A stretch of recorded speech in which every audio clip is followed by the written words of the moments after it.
Hey all, and welcome to Gravy Flips. Today I'm proud to announce that I'm going to be talking about two different collections that I bought, but I'm also going to be doing the first giveaway that Gravy Flips has ever done. So, what does that mean? On Friday, September 1st at 8 o'clock Eastern Time, I'm going to be giving away the sealed Guitar Hero 5 that I got in a collection a few days ago. And it's going to be going only to somebody who is a subscriber and comments down below.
So, if you want a chance to win the roughly $60 collectible sealed Guitar Hero 5, leave your, make sure you're subscribed to the channel and comment Guitar Hero 5 or something that says like, I want Guitar Hero 5. And make sure, and you have to like the video as well, okay? And Friday at 8 o'clock on September 1st, I'm gonna be using one of those wheels, and a lucky subscriber will get this for free.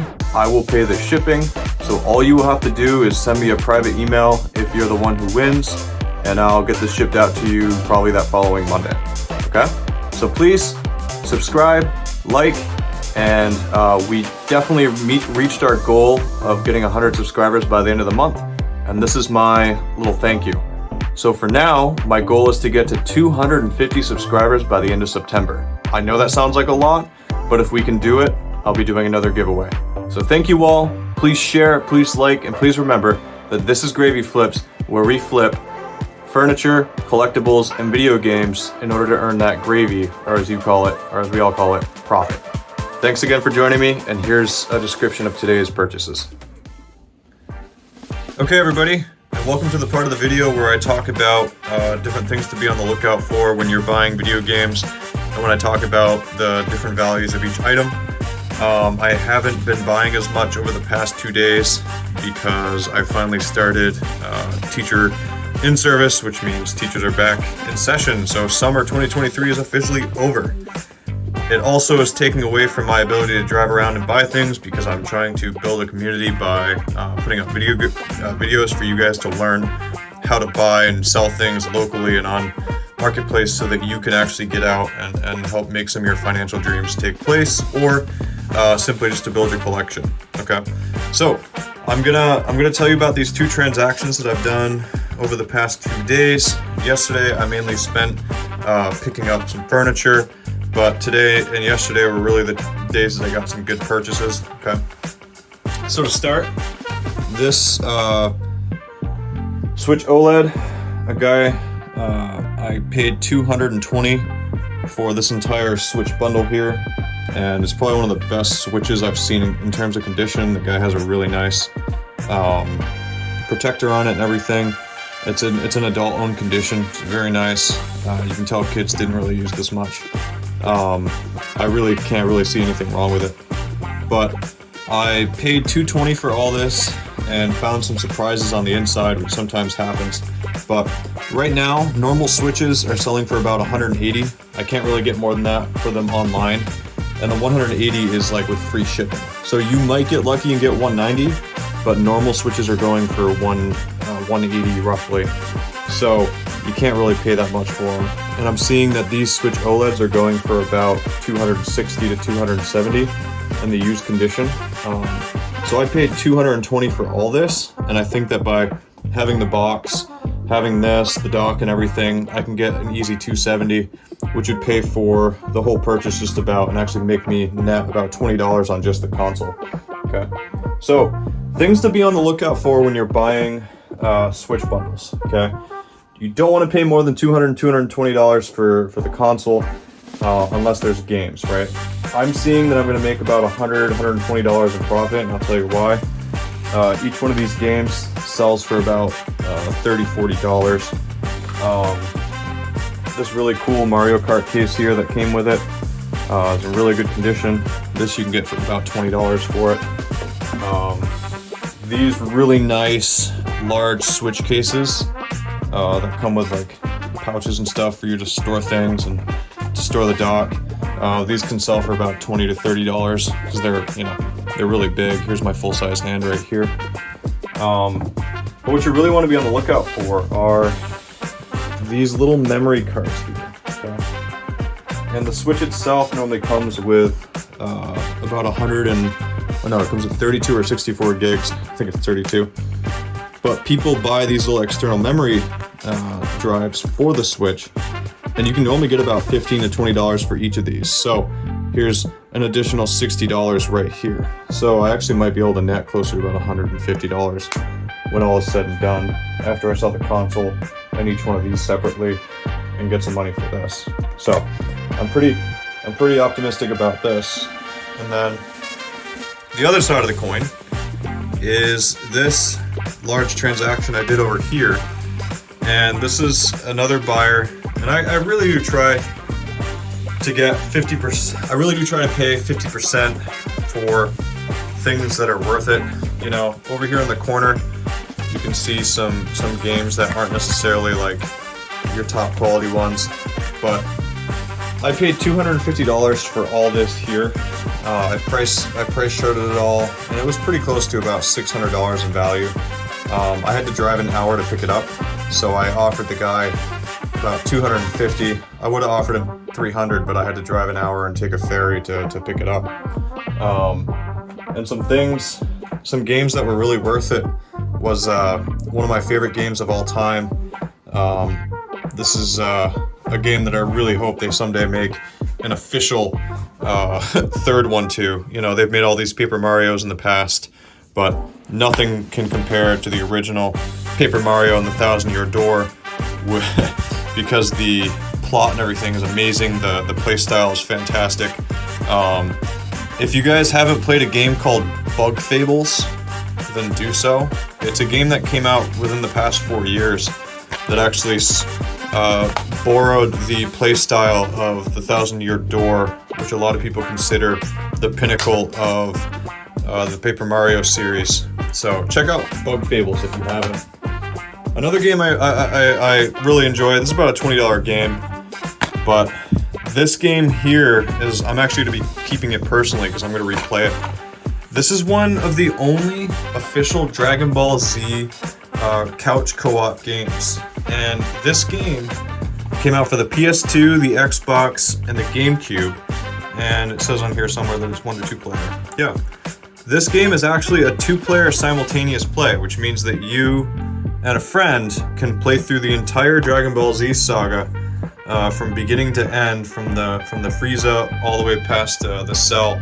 And it's really fun if you have like maybe 15-20 hours with a buddy on a weekend and you guys want to crank through some old school Dragon Ball Z fun. They didn't make another game like this. Like I can't believe this game only cost $20. And that Tenkaichi 3 game, that Budokai Tenkaichi 3, sells for like $180, $200. I would much rather play this, because my wife and I would just have some popcorn, sit down, have some Coca-Cola, have ourselves some fun, and that's definitely something we're going to be doing. Another game that's worth the time, if you haven't played it, This one's worth about $60, 60, 70 bucks. In my collection, I happen to have the big box, which sells for like 250. But this game is fantastic because you and 4 players can play together. I really like playing simultaneous play. You know, you have to use the Game Boy adapter. You see here how it shows you can attach. It's like a cord that attaches to a Game Boy Advance or an SP. But you guys can go through a really long Zelda game locally, which a lot of people don't know about. You know. So we have like $100 in value in just that Paper Mario game. This is like 60, 70. And another game that's worth a lot of money that people don't realize, and that's also a lot of fun to play locally, is Kirby Air Ride. It has one of the best multiplayer games out there because there's different modes that you can do, and like the creativity that you can get with the customization for, you know, how you go about your races and your battle mode. This game I used to play for hours and hours and hours and hours and hours on end. It's a bunch of fun, and it's worth close to $100. So with this, the Paper Mario and the Zelda, I'm already looking at about $250 in value. So that means that the rest of these, you know, $20, $10, $15 games are really going to put us over in the gravy. So that's how I try to do things, you know. Smash Bros. Brawl, this is like a $15, $20 game if it's complete. You know, this is just typical bread and butter.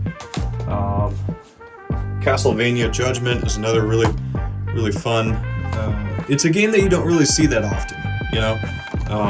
So for those of you who collect Wii games, you know, this is a pretty good one to check out. But then the rest of the titles, these are the ones that I just consider shovelware. These are games that I just throw into a lot of about 100 to 110 games on eBay, and I just run a 3-day auction. I promote it, and you can normally get between $300 to $350 in bidding action if you do it right. You know, people like me that resell video games are always trying to buy big bundles because they might not have the transportation or the people around them to buy video games like I do. So, you know, bundling them up and selling them to stores is a really good way to make some money. Okay, and welcome to the part of the video where I talk about how much I paid for the collections, and we talk the numbers in order to give you a better idea of what I spend and how much profit is expected.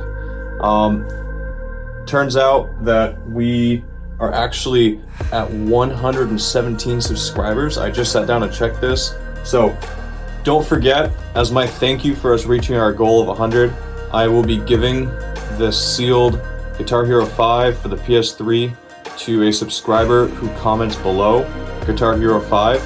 And on Friday, September 1st at 8 p.m. Eastern Time, I'll be spinning a wheel for all the names, and I will personally mail this out to you for free. So this could be a free $60 item in your collection just for being a subscriber. And I'll be doing another giveaway if we can get to 250 subscribers by the end of September. So please, don't forget to like, subscribe, and share, because I'm really trying to build a community here for us all to learn how to flip and earn some extra gravy in our side hustle, okay? For both these collections, I spent a total of $220 for the Switch OLED, and I spent $250 on the Gamecube, Wii, and Xbox games that I showed you all. That means that I spent a total of $470, and I just sat down and price charted everything on the table, which came to a total of $1,120 roughly. I went ahead and priced the complete in the box OLED at $270 because it's in really good condition. So when I subtract that, it gives us a profit of $650. And I'm really thankful that I have the opportunity to sit here and do these type of transactions. As I mentioned before, the school season has started. I am a full-time teacher, so that means my video output is going to be slowed a little bit, but I'm still going to be pumping out some Gravy Flips videos, especially on the weekends, and coming up soon because I'm going to be on a paternity leave after having my first child 8 months ago. So please subscribe, please like, And please share it with your friends, and don't forget to check out my new mini-series called the Ocarina Odyssey, where I'm showing you how to flip furniture and items locally in order to save up to buy or to pay off debt, to buy things you want or to pay off debt. Because here at Gravy Flips, we're all about making that gravy, or as you know it, profit. So thanks so much for joining me. And don't forget to sign up for the Guitar Hero 5 giveaway by just subscribing and writing your name down in the comments, okay? Thank you so much for being a part of it. Let's get to 250 subscribers by the end of September. You all rock. Thank you so much. Have a great night.